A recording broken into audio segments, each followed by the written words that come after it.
lucky enough to be in this, but at the same time, just remember how many of the girls are not so lucky to be not in any institution at all. Just keep that in mind, because if you're looking at redesigning the 21st century, there has to be an inclusive growth. If 50% of us do not move forward at the pace of others, the country will not move forward, the society will not move forward. So while we look at how to make ourselves march ahead, let us also try to see, can I bring along one more with me? So with these thoughts, I wish to share with you some technical details about the education policy and governance. So let's all be very, very proud to know that Karnataka is the first state to implement new education policy. And we are all part of this wonderful revolution. I'm 67 born, so look at the first education policy almost along with my birth. When I was in 10th standard, I was planning to look at what my future should be. Should I become a doctor? Or should I become an IAS officer like my father? And my father asked me, are you really interested to be a doctor? Or just because the fashion or the normal thinking is that brilliant students have to take science and they have to become doctors or engineers. That's the way people used to think that time. So is your choice of profession being pushed because of what others think is important or what you think is important? In my impressionable years of 10 years or so, which I had seen my father working for the public service, I had a natural attraction towards the profession, because the only thing that attracted me was that even on Sundays, people would come to him with their grievances, and they'll go back smiling in a few seconds. What is it that in governance my father was doing to bring smile on their otherwise so depressed faces? It was that concern, it was the power that the governance had to bring in the desirable changes among the people who needed it most. When I started preparing for the IAS, those who had passed out, I asked them how to go about it. And you know what they said? I'm sorry, I'm saying it in an educational institution, but they said, forget about what you're doing in the class. 10th standard onwards. IAS is a different game altogether. They are not asking you about the questions which are there at the back of the textbook. They are not also dependent on the model question papers. So what is it that they're asking for? They're asking for application of knowledge. How many of us really think of applying the knowledge that we gain through whatever subject we are studying? Just be honest and tell me. How many of you would have applied the knowledge, anything, any chapter, whether in English or in any other technical subject? You really applied it in your life. Anybody applies? How many? Let's see. He's taking the picture for proof. That is where I feel new education policy has come of age. It is talking of application of knowledge in our actual life from day one, not after 10th standard, not after graduation. Okay, one more easier question. How many of you are very clear as to what you're going to do after your present degree? 20%? No, more. 50%? Okay, great. So, another 50% are still not having clarity of what they're going to do after their degree or whatever course they are doing. Why does this lack of clarity about future happen? Because we don't know what is it in store for us, where is the demand lie, what is going to be an external situation that will facilitate my going into that kind of a career. One excellent innovation that in Karnataka we have brought in with the help of CSR of a company and UNICEF is Unnati Code Unnati project, wherein you can just type in Code Unnati and look at career counseling online. Anybody tried this, Code Unnati? Please try after the sessions are over. See that they will try to ask you what your interests are and where the opportunities lie globally, not just in India or Karnataka, globally. Then you can pick up the roadmap to that. They will also guide you as to which college you should go to, which degree you should do, how much time it takes, how much it costs, how to apply online, and so on and so forth. The point is that we have many teachers, but we do not have many career counselors. To know about the career counseling opportunities, we should know where the market is trending. Where are we going ahead? So I have a quick comparison between the first industrial revolution. When did it happen? History students, when did it happen? First industrial revolution? Louder. It was not 19. 200 years back. Now we are in the fourth industrial revolution. 2022. Where we are looking at holistic development. We're looking at facilitation. We're looking at customized, self-directed education. There is no limit to learning. Today also when I come here, I'm not coming here as a presenter, but I come here to learn. And that's why I make the session interactive. I need to learn. I need to update myself every day because things are changing every day. And if we don't update, then we are not up to the mark, as they say. Anyone can teach and anytime. So the maybe BC, as you said, era has transformed these kind of impressions on the educational thing. And let me say that my daughter is a living example to this transition. She is a product of COVID SSLC exams. And after that she decided, I don't want to go to school or college. I can do my self-study. And I can pursue so many other hobbies that I am not getting time because I'm stuck to those 8 hours of schooling or educational institution. And today, she spends just 1 hour on every subject, 1 hour or 2 hours a day, and rest of the time, she's a belt holder of Taekwondo, she's a dancer, she's a horse rider, you name it and she's there in every activity. There's one single sentence I would like to leave with you. If you pursue something which you like, believe me, you will not feel that it as a stress or a tension or a burden.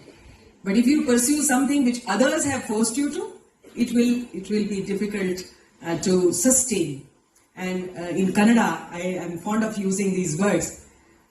Ishta pattu, kashta pattidre, kashta ansalla. You will not feel the pain if you do it with wholehearted interest. So here are some changing definitions. We thought education will lead us to career. And now you know there are many more goals and paths. I asked you this question. How many of you know that which career you are going to take up? Just look at the statistics. Less than 50% people are employable. Employable is different from employability. Employment. You are not even employable. That means even if you want to join, you are not in a position to get a job or create a job. Why? We'll come to that. Which are the areas where we are having more employable talent? So it is engineering, again traditional, MBA, pharma, and then suddenly there is a drop when you look at Polytechnic, NCA, ITI, etc. Which is strange because that's where the hardcore skills lie. So what is missing is the gap between education and skill, the soft skill. I'll come to that. Where are you getting maximum employment? Samira is here from the financial services. Banking, financial services, insurance, they are consistently found from 2018 onwards, getting a huge employment opportunity made available. Other sectors being also keeping up the pace. Which are the states which give maximum hiring facility and spend on education in Karnataka also I've shown. Karnataka, Tamil Nadu and Maharashtra. They are producing the maximum employable, skilled youth power. Where does the maximum supply of employable talent come from? Other states. We find these states on the eastern coast are contributing to more of actually drain. Why so? Can anybody answer this? Why is it that you are getting the more employable talent is there, but they are not absorbed there? They are moving out. Income. Lack of? No. They are educated. That's why they are talented and employable. Opportunities. Economic opportunities. And economic opportunities, who is supposed to create economic opportunities? Huh? Government, yes, but not all. It's the private sector. It's the entrepreneur. It's the entrepreneur who creates, a raw material into a product, right, which sells. So this is where the employment scenario of self-employment is much more important today. And why do you think Karnataka or Bangalore particularly is having a huge employment opportunity? What one sector leads to huge employment opportunity? IT sector. So you find people from all these states, they're skilled, and they come to Karnataka to get employed. And do you know where the highly skilled people or youth of Karnataka are going? Abroad. They're looking for much more better opportunities. So coming to the skills, if you look at the skills which are available in Karnataka, numerical reasoning, critical thinking, computer skills, we are good. English expression, unfortunately, is not keeping pace with the requirements of the job. That's where, when you look at learning outcomes right from the primary education. So this is another soft skill which helps you express when you want to go outside for any employment. Now I come to a very critical question which is very relevant to this premises. What is the disparity of female employability and employment? Though females are readily available with their skills and education and degrees, whatever, but their employability and actual employment is not matching with that of men. You know the reasons, I will not get into it, but I'll just show you the critical figures. We have 32% gross enrollment ratio in higher education, and just look at girls versus boys. In only social science sector, we have more girls than boys. And in social science sector, we are not looking at employment or self-employment opportunities to a large scale. That's where a huge scope lies. As policy makers, I have been taking up this issue at different levels, that women are defined as employed only when they go out or get paid for their labor. But what they do as a homemaker also, or as a family related activity, is not today considered as employment, which is wrong. I don't think that is a right projection of, because if the women say, okay, I'm not going to do household things, I will not produce children, then what will happen? It has to be considered as an economic value.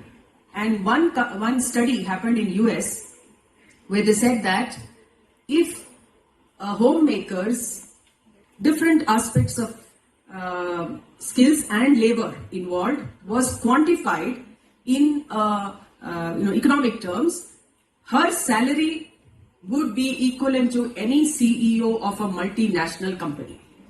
Now it's just a question of policymakers that they value the quality of work, the economic productivity of that work, which woman alone can do as far as reproductive role is concerned. But then time is there to change the attitudinal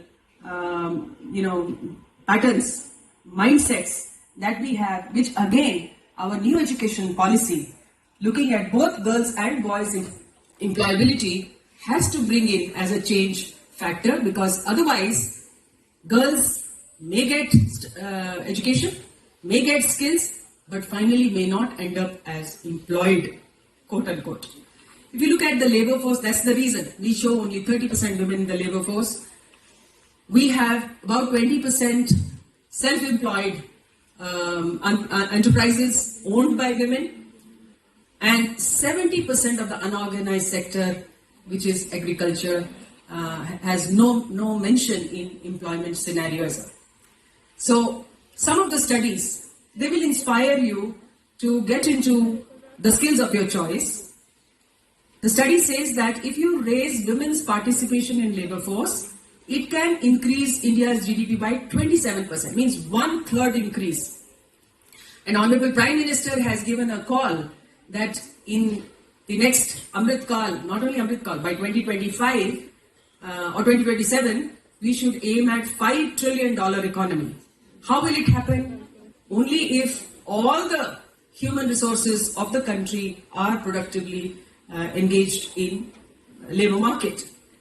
The per capita income of women, of people are estimated to increase by 20% if the women are paid equal to men. And finally, by providing equal participation of women's labor force, India could add $3 trillion to our GDP.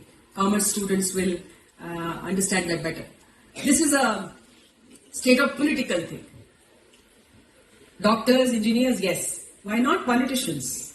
Why not women have more representation? I'm sure many of the women who participate in youth parliament are, last year I remember there was a girl who got awarded by the Prime Minister at the national level for a wonderful presentation in the youth parliament activity. I'm sure many of you are participating in that. So why not politics as a career? Why politics should be the career is that if you want decision making to be in the favor of the gender and bringing it back to your 3E or EQ, Eve, environment and employment, or education, employment and environment, we have to ensure that the decision making has equity, a gender equity at the base of its decision making, and it's only possible when more and more women are reaching the highest levels of policy making, be it corporate sector. Now Samira is here with you. Like that, we have all the principals of Mount Carmel, all women, wonderfully doing the job. They're taking the institution to greater heights. Similarly, the studies also show that wherever we have women CEOs, the productivity of the company is going higher. So why not? Why not attempt at these uncharted or less exploited potential areas in the days to come? Finally, I would like to bring you to the internship thing.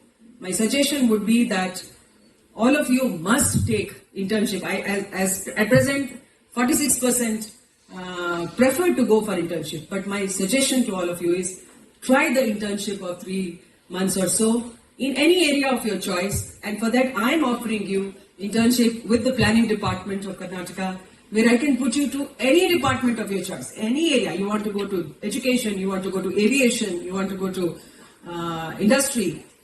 Make your choice. All you have to do is put your application through www.sevasindhu.karnataka.in and you can get the internship with any department that you want.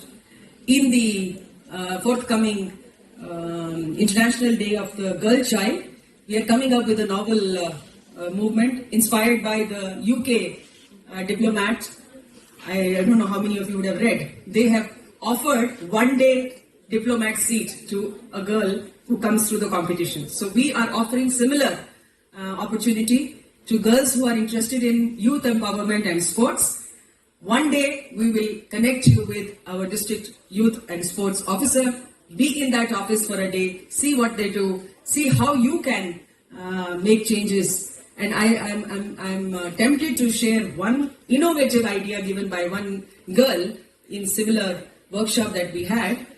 She said, Madam, you're always worried about teachers not being there. 50% of the strength of teachers is not there. Says, you don't need too many teachers. I said, how? It's very simple. You give us 10 standards as on today, give us only 10 standard, all teachers. Then ask 10 standard students to teach 9 standard, 9 to teach 8, and so on and so forth. Good idea? Is it a good idea? Yes. So why don't you try, sister? Some of the sectors where freshers are being hired for internship are again the financial sectors, the engineering, manufacturing and internet business. Then the software and the hardware sector, you can make your choices. The skills that we require in the coming year itself, not too far away. For those who have not made their career choices, look at networking, finance, specialized engineering, e-commerce and smart governance. I'm very happy that artificial intelligence has been now introduced as one of the syllabus, and believe me, the startup sector, which is doing so well in Karnataka, is because of our edge in IT. Let us pile on to this riding horse and then move forward to chase the dreams that we have. Just wanted to share in the end a partnership that we have with American India Foundation and Dell Technologies. They have offered future workspace skills training to anybody and everybody who likes. We've already got, I think, 10,000 people registered. It's an online course, doesn't cost you anything. Feel free for those who are still yet to make up their mind as to what next for me. What do I do to make my own identity unique in this universe? And finally, I would say that there are so many other schemes. Very recently, Government of Karnataka has introduced two very important schemes for the self-help groups. About 500 crores each has been put for that. Every self-help group is able to get 10 lakhs from the bank, out of which 1.5 lakh is government's subsidy. That means you don't have to pay that back.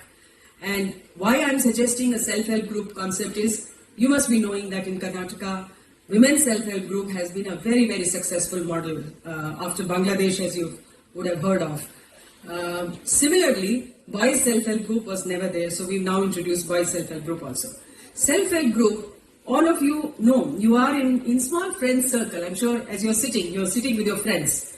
But will that friendship be over once you cross the boundaries of your college or your institutions? Can we continue to have this group cohesion? Because what I cannot do alone, a group is certainly able to help you do that. One can be marketing expert, one can be technical expert, one can be accounting expert, and so on.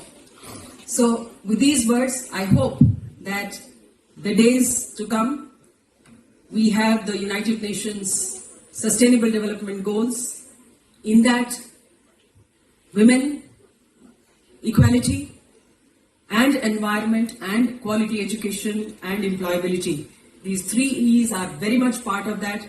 By 2030, we should achieve this goal where the entire planet has a sustainable and a prosperous growth, and that is what designing the 21st century will go a long way.